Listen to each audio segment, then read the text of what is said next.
Pantai, silakan. Terima kasih Tan Sri Yang Di-Pertua. Terima kasih Yang Berhormat Menteri.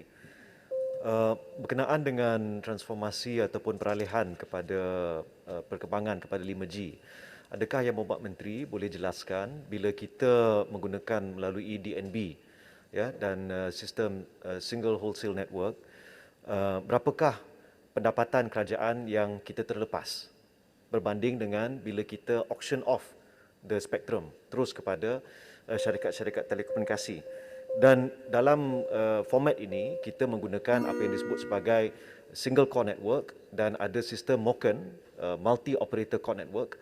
Adakah Yang Berhormat berpandangan bahawa ia akan mendatangkan kekangan kepada syarikat-syarikat telekomunikasi menyediakan perkhidmatan yang lebih berinovasi, terutama kepada syarikat-syarikat SME. Ya, maksudnya ada kekangan dari segi kualiti ataupun inovasi yang boleh disediakan oleh syarikat-syarikat telekomunikasi. Apa pendapat Yang Berhormat Menteri? Terima kasih Yang Berhormat Pantai. Silakan Yang Berhormat Menteri.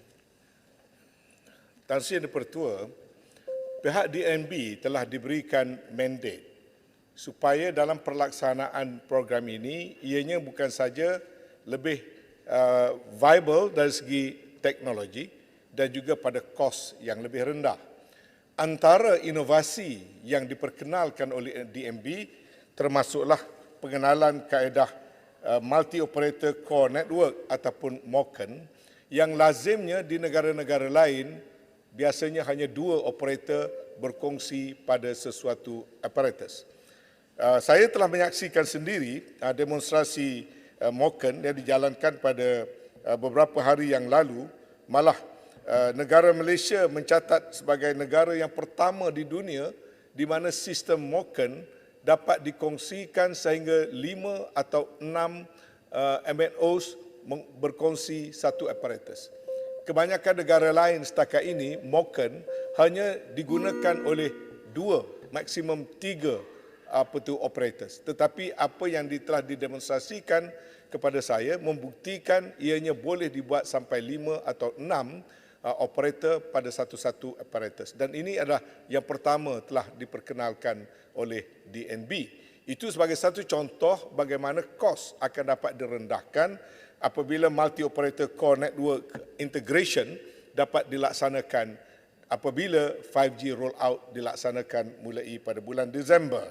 Jadi sebenarnya semua kaedah-kaedah ini adalah antara inovasi yang perlu diperkenalkan oleh DNB. Baik, dalam soal sejauh manakah kos melepas, ya, banyak yang membuat andaian harga kepada spektrum yang kita guna pakai, 3 bentuk spektrum yang akan diguna pakai untuk 5G pada harga yang berbeza-beza. Saya bertanya pada DNB, harga itu dianggarkan sekitar 6 bilion. Tapi ada juga yang memberi anggaran kepada saya, harga berdasarkan kepada harga lelongan yang dibuat di setengah negara boleh mencapai sehingga 15 bilion. Isunya kalau sekiranya kita menggunakan pendekatan lelongan atau borong kepada spektrum, harga yang dibayar itu akan dipas kepada pengguna. Lebih tinggi harga yang diambil, lebih mahal pula yang di-charge kepada pengguna. Sedangkan matlamat kerajaan nak memastikan seboleh-bolehnya walaupun 5G diperkenalkan, harganya boleh dikatakan lebih murah daripada harga 4G. Itu sasarannya.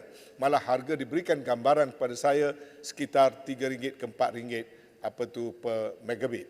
Sebab itu soal kos melepas kepada kerajaan tak berbangkit. Ini adalah kerana pembiayaan bagi pelaksanaan program 5G ini tidak menggunakan dana kerajaan tetapi dia diatur secara oleh swasta.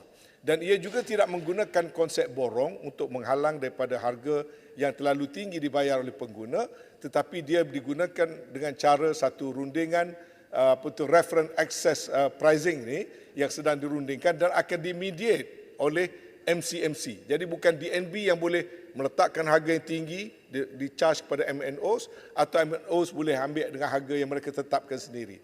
Untuk makluman yang berhormat, ROA negotiation ini sedang berjalan dan hanya setelah ROA pricing ini ditetapkan barulah roll out 5G dapat dimeterai dengan kelulusan MCMC. Sehingga kini MCMC belum memberikan kelulusan kepada penetapan harga.